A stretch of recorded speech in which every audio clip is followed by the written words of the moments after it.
Hello everyone. इस video में हम लोग पॉलिटी का एक इम्पॉर्टेंट चैप्टर है जिसको हम लोग इस वीडियो में कंप्लीट करने वाले हैं। ये चैप्टर है आपात उपबंध। इसी पूरे चैप्टर को हम लोग इस वीडियो में कंप्लीट करेंगे। तो आइए स्टार्ट करते हैं। तो देखिए पहला क्वेश्चन इसमें ये कह रहा है कि जो भारतीय संविधान का पूछा जा रहा है कौन सा भाग है जहाँ पे आपात उपबंध का प्रावधान किया गया है। तो ये है भाग 18। अगले क्वेश्चन में कह रहा है आपातकालीन उपबंधों का प्रावधान संविधान के किन अनुच्छेदों में किया गया है। तो ये है अनुच्छेद 352 से अनुच्छेद 360 तक के जो अनुच्छेद हैं उनमें आपातकालीन उपबंधों का प्रावधान किया गया है। अब अगला क्वेश्चन देखिए। अगले क्वेश्चन में ये कह रहा है भारतीय संविधान में आपातकालीन उपबंध किस देश के संविधान से लिए गए हैं। तो ये लिए गए हैं जर्मनी के बीमर संविधान से। देखिए जो बीमर संविधान है वो बना था 1833 में।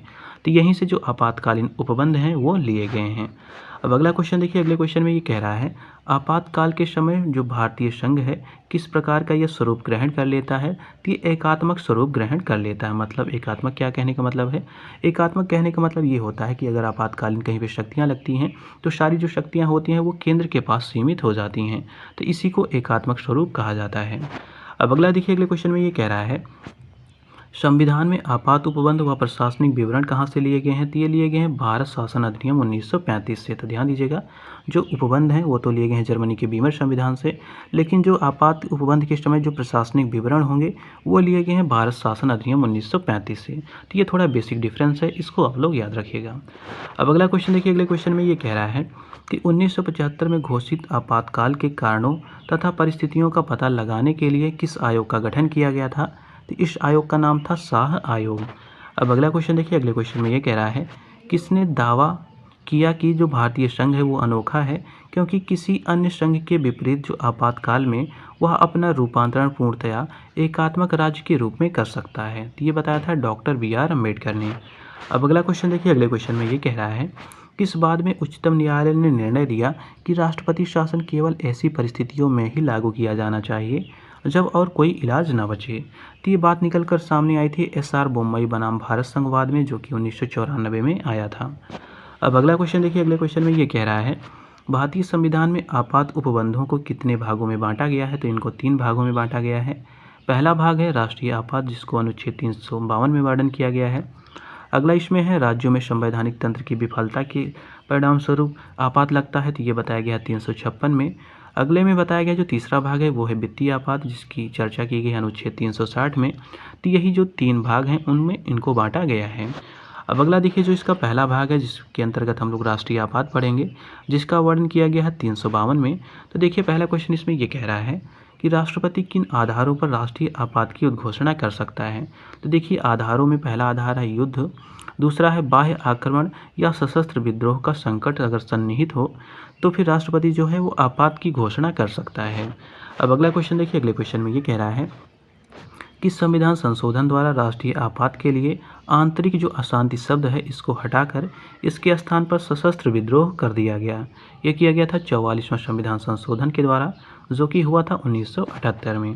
अब अगला क्वेश्चन देखिए। अगले क्वेश्चन में ये कह रहा है भारत में अभी तक कुल कितनी बार राष्ट्रीय आपात लग चुकी है। तो अब तक 3 बार लग चुकी है। ये कब कब लगा है तो पहली बार 1962 में, दूसरी बार 1971 में और तीसरी बार 1975 में इसकी घोषणा की जा चुकी है। अब अगला देखिए। अगला क्वेश्चन क्या है तो देखिए अगले क्वेश्चन में ये कह रहा है कि प्रथम राष्ट्रीय आपात की उद्घोषणा कब और किस आधार पर की गई थी। तो ये की गई थी 26 अक्टूबर 1962 को। आधार था बाह्य आक्रमण के आधार पर। मतलब 1962 जब हुआ था भारत और चीन का युद्ध उसी समय इसकी घोषणा की गई थी। अब अगला इसी में क्वेश्चन ये कह रहा है कि प्रथम राष्ट्रीय आपात की उद्घोषणा के समय भारत के प्रधानमंत्री कौन थे। तो ये थे पंडित जवाहरलाल नेहरू जी। अगले में कह रहा है प्रथम राष्ट्रीय आपात को कब वापस लिया गया था 10 जनवरी 1968 को। अब अगला क्वेश्चन देखिए। अगले क्वेश्चन में ये कह रहा है 20 अक्टूबर 1962 को राष्ट्रीय आपात की घोषणा किस कारण से की गई थी। तो चीन द्वारा जो अरुणाचल प्रदेश का नेफा क्षेत्र है वहाँ पर हमला किया गया था, इसी के लिए जो आपात है इसकी घोषणा की गई थी। अब देखिए कुछ महत्वपूर्ण तथ्य दिए गए हैं, तथ्यों को जान लेते हैं। तो देखिए पहला तथ्य इसमें ये कह रहा है कि द्वितीय आपात की उद्घोषणा 3 दिसंबर 1971 को की गई थी। किस आधार पर की गई थी तो बाह्य आक्रमण के आधार पर इसकी घोषणा की गई थी। और देखिए दूसरा पॉइंट इसी में कह रहा है जो प्रथम राष्ट्रीय आपात था इसके दौरान भारत के राष्ट्रपति कौन थे, काफ़ी इंपॉर्टेंट है। तो उस समय राष्ट्रपति थे डॉक्टर S राधाकृष्णन। अगले क्वेश्चन में कह रहा है जब द्वितीय राष्ट्रीय आपात लगा था, कह रहा है, उस दौरान भारत की प्रधानमंत्री कौन थी? तो इस समय प्रधानमंत्री थी श्रीमती इंदिरा गांधी जी। और राष्ट्रपति अगर पूछे जाएँ तो ये थे बीबी गिरी। ये दोनों पॉइंट काफ़ी इंपॉर्टेंट हैं, इनको आप लोग याद रखिएगा। अब अगला देखिए, अगले पॉइंट में कह रहा है, जब तृतीय राष्ट्रीय आपात की घोषणा हुई थी तो उस समय भी प्रधानमंत्री इंदिरा गांधी जी थी। और इन्होंने किस आधार पर घोषणा की हुई थी? तो देखिए बताया गया है, आंतरिक अशांति के आधार पर 26 जून 1975 को घोषणा की गई थी। इस राष्ट्रपति कौन है? याद रखिएगा, तो राष्ट्रपति हैं फखरुद्दीन अली अहमद। अब अगला क्वेश्चन देख लेते हैं। अगला जो पॉइंट है इसमें, इस पॉइंट में कह रहा है, मार्च 1977 में तीसरे राष्ट्रीय आपात को समाप्त कर दिया गया था। तो ये पॉइंट भी ध्यान दीजिएगा। अब अगला देखिए, अगले पॉइंट में कह रहा है, अगला क्वेश्चन जो है इसमें कह रहा है, राष्ट्रीय आपात से संबंधित उद्घोषणा दोनों सदनों द्वारा कितने समय के अंदर अनुमोदित किया जाना आवश्यक होता है? तो ये होता है 1 माह के अंदर। अगले में कह रहा है, एक बार राष्ट्रीय आपात अनुमोदित हो जाने पर कितने समय तक ये प्रवर्तन में रहता है? तो ये 6 माह तक मतलब लागू रह सकता है। और ज़रूरी है इसके लिए कि जो 6 माह हैं, इनको क्या कराना पड़ता है? प्रत्येक 6 माह में संसद में इसे अनुमोदन कराना पड़ता है। और अनुमोदन करा के इसी 6 मतलब महीने तक इसको अनंत काल तक बढ़ाया जा सकता है। अब अगला देखिए, अगले में कह रहा है, राष्ट्रीय आपात के अनुमोदन के लिए किस प्रकार के बहुमत की आवश्यकता होती है? तो इसके लिए विशेष बहुमत की आवश्यकता होती है। अगले में कह रहा है, जब अनुच्छेद 352 प्रभावी होता है तो भारतीय संविधान का कौन सा अनुच्छेद जो है वो स्वतः प्रभावी हो जाता है? तो ये है अनुच्छेद 358। अब अगला क्वेश्चन देखिए, अगले क्वेश्चन में ये कह रहा है कि अनुच्छेद जो 358 है उसके अनुसार कह रहा है, जब युद्ध व बाह्य आक्रमण के आधार पर की गई आपात होती है, घोषणा जब की गई रहती है, तब कह रहा है कौन सा मौलिक अधिकार स्वतः निलंबित हो जाता है? तो ये है आर्टिकल 19। अगला देख लेते हैं, अगला क्वेश्चन क्या दिया हुआ है। तो देखिए, अगले क्वेश्चन में कह रहा है, किस आधार पर घोषित राष्ट्रीय आपात के दौरान जो अनुच्छेद 19 है इसका निलंबन नहीं होगा? तो जब अगर सशस्त्र विद्रोह के आधार पर घोषणा की गई है, तब जो आर्टिकल 19 है इसका जो उल्लंघन है, या कह सकते हैं इसका जो निलंबन है, वो नहीं होगा। अब अगला देखिए, अगले पॉइंट में कह रहा है, किस अनुच्छेद के अंतर्गत राष्ट्रपति को भाग 3 द्वारा प्रदत्त अधिकारों के निलंबन की शक्ति दी गई है? तो यह है अनुच्छेद 359। अगले में कह रहा है, अनुच्छेद 359 में किन मूल अधिकारों को छोड़कर अन्य अधिकारों के निलंबन की प्रावधान किया गया है? तो यह है अनुच्छेद 20 और 21। तो जो 20 और 21 अनुच्छेद हैं, इनको छोड़कर बाकी अन्य जो मूल अधिकार हैं उनका निलंबन किया जा सकता है।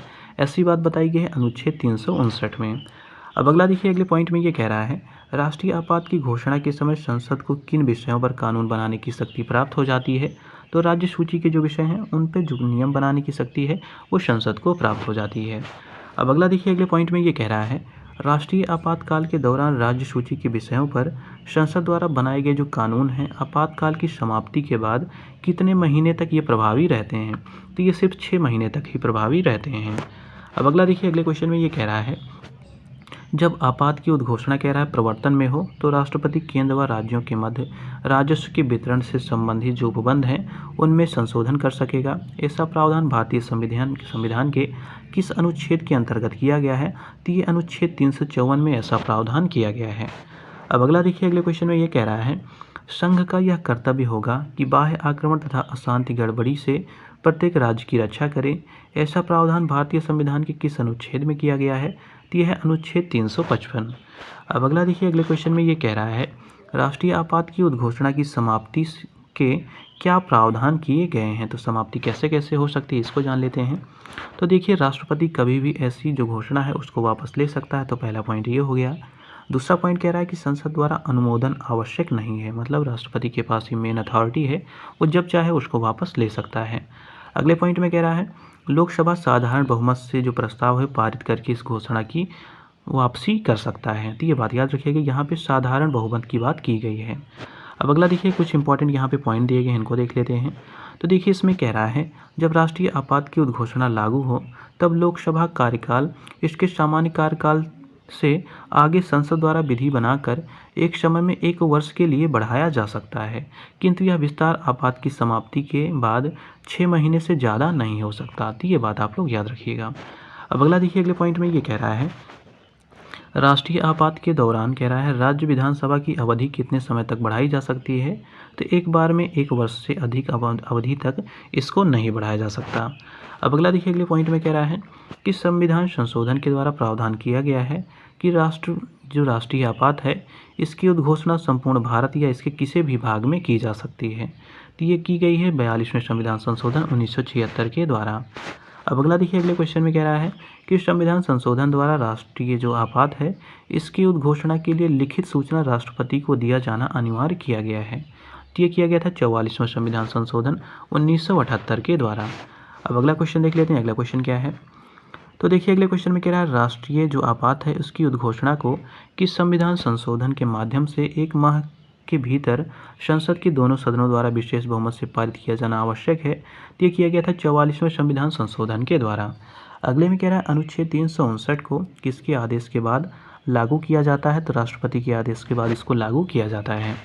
अब अगला क्वेश्चन देखिए, अगले में कह रहा है किस अनुच्छेद में प्रावधान किया गया है कि राष्ट्रीय जो आपातकाल है इसके दौरान बनाई गई जो विधियाँ होंगी उनको न्यायालय में चुनौती दी जा सकती है। ध्यान दीजिएगा, कह रहा है जो चुनौती है उसको दी जा सकती है। तो ये बात बताई गई है अनुच्छेद 359 में। अब अगला देखिए, अगले क्वेश्चन में ये कह रहा है यहाँ पे जो दूसरा जो पार्ट है जो कि है राष्ट्रपति शासन, जिसका वर्णन किया गया अनुच्छेद 356 में। तो इसमें पहला पॉइंट देख लेते हैं जो पहला क्वेश्चन है। तो देखिए पहला क्वेश्चन इसमें ये कह रहा है कि भारतीय संविधान के किस अनुच्छेद के अंतर्गत राज्यों में संवैधानिक तंत्र के विफल हो जाने पर राष्ट्रपति शासन का प्रावधान किया गया है। तो यह है अनुच्छेद 356। अगला क्वेश्चन देखिए, अगले क्वेश्चन में ये कह रहा है राज्यों में राष्ट्रपति शासन की उद्घोषणा संविधान के किस अनुच्छेद के अंतर्गत की जाती है। तो यह अनुच्छेद 356 का जो पैरा फर्स्ट है उसके अंतर्गत की जाती है। अगले क्वेश्चन में कह रहा है भारतीय संविधान के किस अनुच्छेद में प्रावधान मिलता है कि राष्ट्रपति शासन की उद्घोषणा को किसी पश्चातवर्ती उद्घोषणा द्वारा वापस लिया जा सकता है या उसमें परिवर्तन किया जा सकता है। तो ये वर्णन किया गया है अनुच्छेद 356 का जो पैरा सेकंड है उसमें ये बात बताई गई है। अब अगला क्वेश्चन देखिए, अगले क्वेश्चन में ये कह रहा है किसकी सलाह पर राज्य में राष्ट्रपति शासन लागू किया जाता है। तो राज्यपाल की सलाह के आधार पर लागू किया जाता है। हालांकि ज़रूरी नहीं है कि जो राज्यपाल हैं उनकी सलाह आवश्यक माना ही जाए, तो ये भी आप लोग याद रखिएगा। अगला क्वेश्चन देखिए, अगले क्वेश्चन में ये कह रहा है किस बाद में उच्चतम न्यायालय ने निर्णय दिया कि जो अनुच्छेद 356 से संबंधित उद्घोषणाएं हैं इनका न्यायिक पुनर्विलोकन किया जा सकता है। काफ़ी इंपॉर्टेंट क्वेश्चन है। तो ये की गई थी जो SR बोम्मई बनाम भारत संघवाद आया था जो कि 1994 में आया था, इसी में ये बात बताई गई थी। अब अगला देखिए, अगले कुछ पॉइंट दिए गए हैं इनको ध्यान दे देते हैं। तो देखिए पहला पॉइंट इसमें ये बताया जा रहा है कि जब किसी राज्य में राष्ट्रपति शासन लागू हो जाता है तो राष्ट्रपति को निम्नलिखित शक्तियाँ प्राप्त हो जाती हैं। काफ़ी इंपॉर्टेंट है, इसको ध्यान दीजिएगा। तो देखिए राष्ट्रपति को कौन कौन सी शक्तियाँ प्राप्त होती हैं। तो पहले पॉइंट में कह रहा है वह घोषणा कर सकता है कि संसद राज्य विधायिका की जो शक्तियां हैं उनका प्रयोग करेगी, तो ये उसको शक्ति प्राप्त हो जाती है। अगले पॉइंट में कह रहा है वह राज्य सरकार के कार्य अपने हाथों में ले सकता है तथा उन शक्तियों को भी अपने हाथों में ले सकता है जो उस राज्य के राज्यपाल या किसी निकाय या प्राधिकारी में निहित होगी। कहने का मतलब ये है कि जो पूरी शक्ति है वो राष्ट्रपति अपने हाथों में ले सकता है।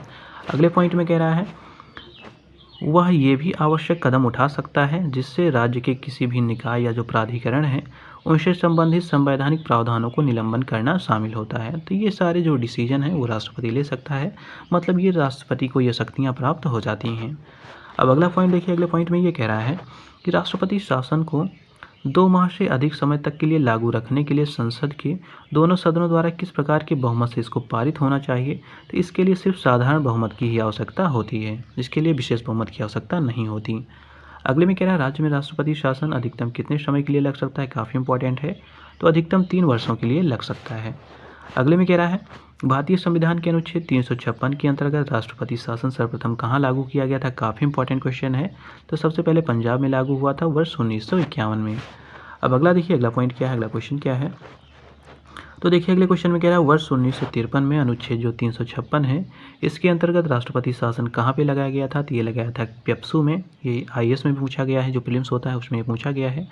अगला देखिए, अगले में कह रहा है कि इसके द्वारा कहा गया कि जो राष्ट्रपति का आपातकालीन अधिकार है ये संविधान के साथ धोखा है। ये कहा था KM नामबियार ने। अगले में कह रहा है किस आधार पर राष्ट्रपति शासन को 1 वर्ष से अधिक समय तक के लिए बढ़ाया जा सकता है। तो देखिए इसके लिए कुछ स्थितियाँ बताई गई हैं जब राष्ट्रपति शासन को 1 वर्ष से अधिक समय के लिए बढ़ाया जा सकता है। काफ़ी इंपॉर्टेंट क्वेश्चन है। तो देखिए पहली परिस्थिति है संपूर्ण भारत में या उसके किसी हिस्से में राष्ट्रपति आपात लगा हो, मतलब राष्ट्रीय जो आपात है वो अगर लगा हो तो बढ़ाया जा सकता है। दूसरी कंडीशन है भारत का चुनाव आयोग यह प्रमाणित कर दे कि उस राज्य में चुनाव कराना संभव नहीं है, तब जो ये अवधि है वो 1 वर्ष से अधिक समय तक बढ़ाई जा सकती है। अब अगला देखिए, अगले क्वेश्चन में ये कह रहा है किसने जो राष्ट्रपति शासन है इसको मृत पत्र है इसकी संज्ञा दी। ये दी थी डॉक्टर बी.आर. अम्बेडकर ने। अगले में कह रहा है आपातकाल के दौरान राज्य विधानसभा की अवधि कितने समय तक बढ़ाई जा सकती है, मतलब किसके द्वारा बढ़ाई जा सकती है। ध्यान दीजिएगा, कह रहा है जो विधानसभा की अवधि है किसके द्वारा बढ़ाई जा सकती है, ये बढ़ाई जाती है संसद के द्वारा। अब अगला देखिए, अगले क्वेश्चन में कह रहा है किस अनुच्छेद के तहत प्रावधान किया गया है कि संघ द्वारा दिए गए जो निर्देश होंगे उनको किसी राज्य द्वारा अनुपालन न किए जाने की स्थिति में राष्ट्रपति यह मान सकता है कि उस राज्य का जो शासन है वो संवैधानिक उपबंधों के अनुसार नहीं चलाया जा रहा है। तो ये है अनुच्छेद 365 के तहत। अब अगला देखिए, अगले कुछ यहाँ पे संबंधित अनुच्छेद दिए गए 356 से संबंधित कुछ महत्वपूर्ण तथ्य दिए गए, इनको जान लेते हैं। तो देखिए, पहला इसमें पॉइंट ये कह रहा है कि राज्यों में संवैधानिक तंत्र के विफल हो जाने पर राष्ट्रपति शासन लागू किया जाता है। दूसरा पॉइंट इसमें ये कह रहा है इसके लिए जो मंत्रिमंडल है का जो सिर्फ परामर्श है वही आवश्यक होता है। अगले में कह रहा है राष्ट्रपति शासन की उद्घोषणा से मूल अधिकारों पर कोई प्रभाव नहीं पड़ता। ध्यान दीजिएगा, काफ़ी इंपॉर्टेंट पॉइंट है। तो जो मूल अधिकार होते हैं उन पर कोई प्रभाव नहीं पड़ता। अगले में कह रहा है इसके तहत घोषणा को 6 माह पर अनुमोदित करके अधिकतम 3 वर्षों के लिए इसको बढ़ाया जा सकता है। अब जो तीसरा है वो है वित्तीय आपात, जिसका वर्णन किया गया है अनुच्छेद 360 में, इसको जान लेते हैं। तो देखिए, पहला पॉइंट इसमें ये कह रहा है किस अनुच्छेद के तहत भारत या उसके राज्य क्षेत्र के किसी भाग में वित्तीय जो अस्थायित्व है या जो साख संकट है उसमें होने पर राष्ट्रपति वित्तीय आपात की घोषणा कर सकता है। तो ये वर्णन है अनुच्छेद 360 का जो पैरा फर्स्ट है उसमें ये बात बताई गई है। अगले क्वेश्चन में कह रहा है वित्तीय आपात की उद्घोषणा किसके द्वारा की जाती है, तो राष्ट्रपति के द्वारा की जाती है। अगले में कह रहा है वित्तीय आपात की उद्घोषणा संसद के अनुमोदन के बिना कितने समय तक प्रवर्तन में रहती है, तो ये 2 माह तक प्रवर्तन में रहती है। प्रवर्तन का मतलब होता है लागू होना, या कह सकते हैं जिसका प्रभाव लागू रहता है। अब अगला देखिए, अगले में कह रहा है वित्तीय आपात की उद्घोषणा को अनुमोदित करने के लिए संसद में किस प्रकार के बहुमत की आवश्यकता पड़ती है, तो इसको साधारण बहुमत की ही आवश्यकता पड़ती है, मतलब विशेष बहुमत की आवश्यकता नहीं पड़ती। अगले में कह रहा है वित्तीय आपात को कितने समय तक के प्रवर्तन में रखा जा सकता है, तो अनिश्चित काल के लिए इसको प्रवर्तन में रखा जा सकता है। काफ़ी इंपॉर्टेंट पॉइंट है, इसको याद रखिएगा। अब अगला देखिए, अगला पॉइंट क्या है, अगला क्वेश्चन जो दिया गया है। तो देखिए, अगले क्वेश्चन में ये कह रहा है कि सर्वोच्च न्यायालय व उच्च न्यायालय के न्यायाधीशों के वेतन और भत्तों को किस प्रकार के आपात की स्थिति में घटाया जा सकता है, तो ये है वित्तीय आपात की स्थिति। अगले में कह रहा है किस प्रकार की आपात की स्थिति में किसी राज्य के अधीन सेवा करने वाले सभी या किसी वर्ग के व्यक्ति के जो वेतन हैं उनके भत्ते में कमी की जा सकती है, तो ये है वित्तीय आपात की स्थिति। अगला क्वेश्चन कह रहा है वित्तीय आपात की स्थिति में राज्य विधानमंडलों द्वारा पारित किस प्रकार के विधेयकों को राष्ट्रपति के विचार के लिए आरक्षित किया जाने का प्रावधान है, तो यह है धन विधेयक और वित्तीय विधेयक। अगला देखिए, अब यहाँ पे दिए गए हैं आपातकाल से संबंधित कुछ महत्वपूर्ण जो अनुच्छेद हैं वो दिए गए हैं, इनको देख लेते हैं। तो देखिए, पहला अनुच्छेद है 352, जिसमें बताया गया है आपातकाल की उद्घोषणा के बारे में। दूसरा है 353, यहाँ पे आपात की उद्घोषणा का प्रभाव क्या होगा ये बताया गया है। 354 है अगला अनुच्छेद, इसमें बताया गया है जब आपात की उद्घोषणा प्रवर्तन में है तब राजस्वों से वितरण संबंधी जो उपबंध होंगे उनका वो कैसे लागू होंगे ये बताया गया है 354 में। उसके बाद देखिए, जो 355 अनुच्छेद इसमें ये बताया गया है कि वाह्य आक्रमण व आंतरिक अशांति से राज्य की रक्षा करने में संघ का कर्तव्य क्या होगा, ये बताया गया है 355 में। अगला है 356 अनुच्छेद, इसमें बताया गया है राज्यों में संवैधानिक तंत्र के विफल हो जाने की स्थिति में उपबंध क्या होंगे, तो ये बताया गया है 356 में। अगला है 357, इसमें बताया गया है अनुच्छेद 356 के अधीन की गई उद्घोषणा के अधीन जो विधायी शक्तियाँ होंगी उनका प्रयोग कैसे होगा, ये 357 में बताया गया है। 358 में बताया गया है कि आपात के दौरान जो अनुच्छेद 19 होगा इसके उपबंधों का निलंबन किस प्रकार से होगा, यह बताया गया है 358 में। 359 में बताया गया है आपात के दौरान जो भाग 3 है इसके द्वारा प्रदत्त अधिकारों का प्रवर्तन का निलंबन किस प्रकार से होगा, ये 359 में बताया गया है। 360 में बताया गया है कि वित्तीय आपात की स्थिति के बारे में जो उपबंध होंगे वो 360 में बताए गए हैं। अगले क्वेश्चन में कह रहा है भारत में वित्तीय आपात की घोषणा अब तक कितनी बार हुई है, तो अब तक कभी बार नहीं की गई है, मतलब एक भी बार वित्तीय आपात की घोषणा अभी तक भारत में नहीं हुई है। अगला क्वेश्चन इसमें यह कह रहा है किसने भय प्रकट किया कि आपातकालीन प्रावधानों के द्वारा राष्ट्रपति व कार्यकारी संवैधानिक तानाशाही का प्रयोग करेंगे, ये कहा था टी कृष्णाचारी ने। अगले में कह रहा है किसने कहा था वित्तीय आपात के प्रावधान राज्य की वित्तीय स्वायत्तता के लिए गंभीर खतरा उत्पन्न करते हैं, ये कहा था एच.एन. कुंजरू ने। किसने कहा था, एच.एन. कुंजरू ने। अगला देखिए, अगले क्वेश्चन में कह रहा है आपात संबंधी प्रावधानों को किसने संविधान का जीवन साथी बताया था, किसने बताया था, आल्हाद कृष्णा स्वामी अय्यर ने बताया था। अगले में कह रहा है जो लास्ट क्वेश्चन है इसका, इसमें कह रहा है भारतीय संविधान के किस अनुच्छेद में मंत्रिमंडल का उल्लेख मिलता है, तो ये है अनुच्छेद 352।